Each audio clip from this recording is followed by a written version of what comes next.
అన్నదమ్ముళ్ళ బంధం episode 221. Hi friends, story చూసి వెళ్ళిపోకుండా స్టోరీ ఎలా ఉందో తప్పకుండా కామెంట్ చేయండి. అలాగే వీడియోని లైక్ చేయడం మాత్రం మర్చిపోకండి.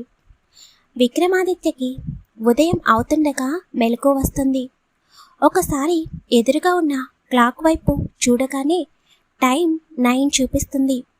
విక్రమ్ ఒక్కసారిగా వాట్, టైం 9 అయ్యిందా? అదేంటి ఇంతసేపు పడుకున్నాను, ఏంటి ఈరోజు అని అనుకుంటూ పక్కనే ఉన్న వైష్ణవి వైపు చూస్తాడు. ఈ రాక్షసి పక్కన పడుకుంటే అసలు టైం తెలియడం లేదు అని వైష్ణవిని ముద్దుగా తిట్టుకుంటూ చిన్నపిల్లలాగా పడుకుని ఉన్న వైష్ణవి వైపు చూసి చిన్నగా నవ్వుకొని వైష్ణవి పెదవులపై చిన్నగా పెక్కించి విక్రమ్ లేచి వైష్ణవికి బెడ్షీట్ కప్పి వాష్రూమ్కి రెడీ అవ్వడానికి వెళ్తాడు. కొంత సమయం తర్వాత రెడీ అయ్యి రూమ్లోకి వచ్చేసరికి అప్పటికి కూడా వైష్ణవి పడుకుని ఉంటుంది. ఎస్టర్డే జర్నీ వలన బాగా టైర్డ్ అయిపోవడం వలన పడుకుందని అనిపిస్తుంటే వైష్ణవి నుదుటిన ముద్దు పెట్టుకుని, సారీ వైషు, ఆఫీస్కి వెళ్ళాలి, తప్పదు, నువ్వు లేచే వరకు ఉండడం కుదరదు, లేచిన తర్వాత నేను ఆఫీస్కి వెళ్ళిపోయినందుకు ఎంత రచ్చ చేస్తావో ఏమో, ఈవినింగ్ త్వరగా రావడానికి ప్రయత్నిస్తాను, జాగ్రత్తగా ఉండు అని నిద్రలో ఉన్న వైష్ణవికి చెప్పి అక్కడి నుండి కిందకి వస్తాడు విక్రమ్. హాల్లో సంజయ్, కీర్తి, అనూష ఉంటారు. విక్రమ్ని చూడగానే అనూష వైష్ణవి ఏది విక్రమ్ అని అడగగానే తను అలసటతో ఇంకా పడుకునే ఉందక్క, తను లేచిన తర్వాత టిఫిన్ స్కిప్ చేయకుండా చూసే బాధ్యత నీదే, అసలు సరిగ్గా తినదు అని అనగానే అనూష నవ్వుతూ, వైష్ణవి గురించి నువ్వు ఎక్కువగా ఆలోచించకు, తన గురించి నేను చూసుకుంటాను, పద బ్రేక్ఫాస్ట్ చేద్దు కానీ అని చెప్పి విక్రమ్ని డైనింగ్ టేబుల్ దగ్గరికి తీసుకువెళ్ళి బ్రేక్ఫాస్ట్ పెడుతుంది.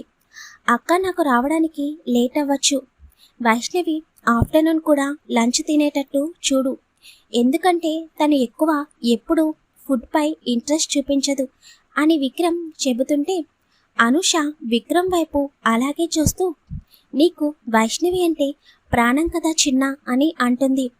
అంతకన్నా ఎక్కువ అక్క అని విక్రమ్ తన బ్రేక్ఫాస్ట్ కంప్లీట్ చేసి, ఎటువంటి అవసరం ఉన్నా స్టీఫెన్ ఉన్నాడు, తనకి ఇన్ఫామ్ చెయ్యి, వైష్ణవి బయటికి రాకుండా చూసుకోవాల్సిన బాధ్యత నీదే అని అనగానే తప్పకుండా వైష్ణవిని జాగ్రత్తగా చూసుకుంటాను, నువ్వు వెళ్ళి నీ వర్క్ చూసుకో, నాకు తెలిసి చాలా వరకు పెండింగ్లో ఉన్నట్టుంది అని అనగానే అవునక్క, అందుకే రావడానికి లేట్ అవ్వచ్చు, బట్ త్వరగా రావడానికి ట్రై చేస్తాను, ఒక 2-3 డేస్ అయితే వర్క్ కంప్లీట్ అవుతుంది, అప్పుడు అందరం బయటికి వెళ్దాము, కొంచెం బిజీ అక్క, ఏమీ అనుకోకండి అని అనగానే అయ్యో చిన్న, నీ గురించి నాకు తెలియదా, నువ్వేమీ మా గురించి ఆలోచించకు, వెళ్ళి వర్క్ అంతా కంప్లీట్ చేసుకో, నో ప్రాబ్లం అని అంటుంది అనూష. వైష్ణవి జాగ్రత్త అని చెప్పి అక్కడి నుండి ఆఫీస్కి స్టార్ట్ అవుతాడు. మరి అనూష విక్రమ్కి ఇచ్చిన మాట నిలబెట్టుకోగలుగుతుందా చూడాలి. కొంతసేపు వీళ్ళని ఇలా ఉంచేద్దాం, ఒక 2 గంటలు వెనక్కి వచ్చేద్దాం. ఈరోజు ముంబై హెడ్ ఆఫీస్కి విక్రమాదిత్య వస్తున్నట్లుగా ముందు రోజే స్టాఫ్ అందరికీ మెయిల్ మార్క్ చేసి మార్నింగ్ 8లోగా ఆఫీస్లో ఉండాలని స్ట్రిక్ట్ రూల్ పాస్ చేస్తాడు సిద్ధార్థ్. అందువలన ఎంప్లాయీస్ అందరూ 8 o'clockలోగా ఆఫీస్కి చేరుకుంటారు. అలాగే వసుధార కూడా విరాస్తో చెప్పి 8కే ఆఫీస్కి వచ్చేస్తుంది. సిద్ధార్థ్ విక్రమ్ వచ్చిన తర్వాత తనకి సబ్మిట్ చేయాల్సిన ఫైల్స్ గురించి చాలా బిజీగా తన ఛాంబర్లో వర్క్ చేస్తూ ఉంటాడు. ఇంతలో తన ఛాంబర్ డోర్ ఓపెన్ అయినట్టు అనిపించగానే ఎదురుగా చూసేసరికి ఒక అమ్మాయి మినీ ఫ్రాక్ వేసుకుని ప్రపంచంలో ఉన్న మేకప్ అంతా తన ముఖానికే ఉన్నట్టుగా రెడీ అయ్యి సిద్ధార్థ్ ఎదురుగా నిలబడి ఉంటుంది. ఆ అమ్మాయిని చూడగానే సిద్ధార్థ్ ముఖం చిట్లించి చూస్తూ హూ ఆర్ యూ అని గట్టిగా అరుస్తాడు. నీకు కొంచెం కూడా మేనస్ లేదా? పర్మిషన్ లేకుండా అలా ఎలా డైరెక్ట్గా లోపలికి వచ్చావు? అసలు నిన్ను ఎప్పుడు కూడా ఈ ఆఫీస్లో చూడలేదు, ఎవరు నువ్వు అని చాలా సీరియస్గా అంటాడు సిద్ధార్థ్. కానీ వచ్చిన అమ్మాయి ఏమీ మాట్లాడకుండా సిద్ధార్థ్కి ఎదురుగా ఉన్న చైర్లో కూర్చుని కాలుపై కాలు వేసుకుని సిద్ధార్థ్ దగ్గరికి తన మొబైల్ని జరుపుతుంది. సిద్ధార్థ్ అర్థం కానట్టు వాట్ ఈస్ దిస్ అని సీరియస్గా అంటుంటే హలో అన్న పిలుపుకి సిద్ధార్థ్ గొంతు నుండి వచ్చే మాటలు ఆగిపోతాయి. సిద్ధార్థ్కి ఆ వాయిస్ ఎక్కడో విన్నట్టు అనిపిస్తుంటే హూ ఆర్ యూ అని అడుగుతాడు.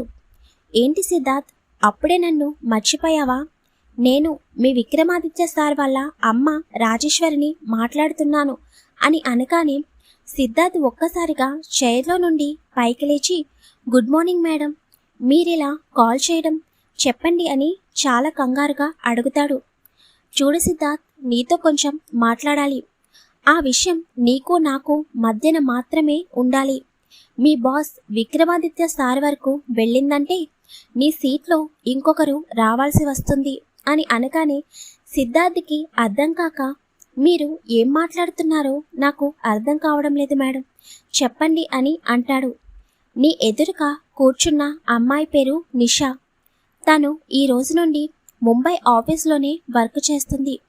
ఇంకొక విషయం ఏంటంటే తను ఆల్రెడీ ఆ కంపెనీలో జాయిన్ అయ్యి 10 days అవుతున్నట్లుగా డాక్యుమెంటేషన్ ప్రిపేర్ చేయించాల్సిన బాధ్యత నీదే అని రాజేశ్వరి చెప్పగానే మేడం ఏంటిదంతా? ఆ అమ్మాయి జాయిన్ అయ్యి 10 days అవడం ఏంటి? ఈ విషయం విక్రమాదిత్య సార్కి తెలిస్తే నన్ను ఈ జాబ్లో నుండి నెక్స్ట్ సెకండ్ తీసేస్తారు.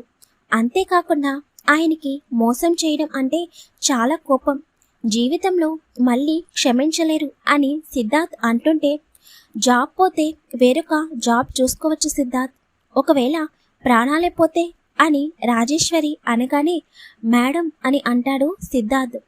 నేను చెప్పింది నీకు అర్థం అయినట్టుంది. ఇప్పుడు నేను చెప్పినట్టు చేయకపోతే నీకే కాదు నీ ఫ్యామిలీకి కూడా ప్రాబ్లం అవుతుంది. సో నీ కోసం కాకపోయినా నీ ఫ్యామిలీ కోసం అయినా నేను చెప్పింది చెయ్యాలి. నేను చెప్పినట్టు ఆ అమ్మాయి మన కంపెనీలో జాయిన్ అయ్యి 10 days అవుతుందని డాక్యుమెంటేషన్ ప్రిపేర్ చేయించు. అలాగే ఇప్పుడు మీ సార్ అక్కడ కొన్ని రోజులు ఉండడానికి వచ్చాడు. తప్పకుండా తనకి ఒక పిఏ అవసరం అయి ఉంటుంది. నిన్న విక్రమ్ నీతో మాట్లాడుతుంటే నేను విన్నాను. ముంబై వచ్చిన తర్వాత తన వర్క్ చూసుకోవడానికి ఒక పిఏ కావాలని చెప్పాడు. ఈ రోజు నుండి నిషాని విక్రమ్కి పిఏగా చేయాల్సిన బాధ్యత నీదే. ఇంకొక మాట నీ నోటి నుండి వచ్చిందో నాలోని వేరొక మనిషిని చూస్తావు అని రాజేశ్వరి సీరియస్గా చెప్పగానే సిద్ధార్థ్కి ఏం చేయాలో అర్థం కాక అలాగే చైర్లో కూర్చునిపోతాడు. చెప్పాను కదా, ఈ విషయం నీకు నాకు మధ్య మూడో వ్యక్తికి తెలియకూడదు, ముఖ్యంగా విక్రమాదిత్యకి. నా కొడుకుకి తెలిసిందంటే నువ్వు నీ ఫ్యామిలీ ప్రాణాలతో ఉండరు. నిషాని విక్రమాదిత్య పిఏగా చేయవలసిన బాధ్యత నీదే. విక్రమ్ని ఎలా నమ్మిస్తావో నాకు సంబంధం లేదు. అలా అని తనేమి మామూలు అమ్మాయి కాదు, మాకులాగే కొన్ని కోట్లకు వారసురాలు. నేను ఎందుకు ఇదంతా చేస్తున్నానో నీకు ఇప్పటికే అర్థమై ఉంటుంది.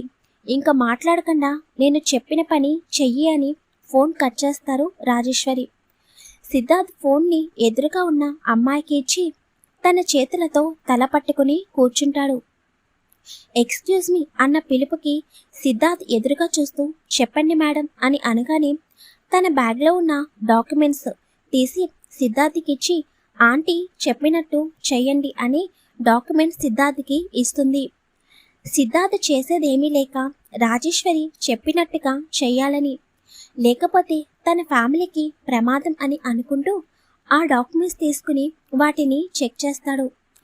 క్వాలిఫికేషన్, ఎక్స్పీరియన్స్ అన్నీ పర్ఫెక్ట్గా ఉండడం, అందులోనూ తను ఇండియాలో వర్క్ చేయలేదని, ఇప్పటి వరకు అబ్రాడ్లో వర్క్ చేసినట్లుగా తనిచ్చిన డాక్యుమెంట్స్లో ఉంటే ఎదురుగా ఉన్న అమ్మాయి వైపు చూసి మీరు అబ్రాడ్ నుండి వచ్చారా అని అడుగుతాడు. అవును, మాది అబ్రాడ్.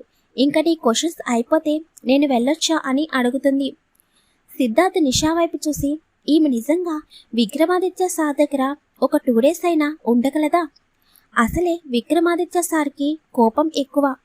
ఈ అమ్మాయిని చూస్తుంటే మేకప్కి ఎక్కువ ఇంపార్టెన్స్ ఇచ్చేలాగా ఉంది. ఏమో చూద్దాం.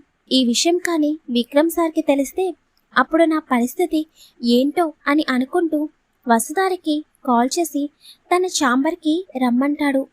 మరి రాజేశ్వరి వేసిన ప్లాన్ వర్కౌట్ అవుతుందా లేదా గెస్ చేసి చెప్పండి.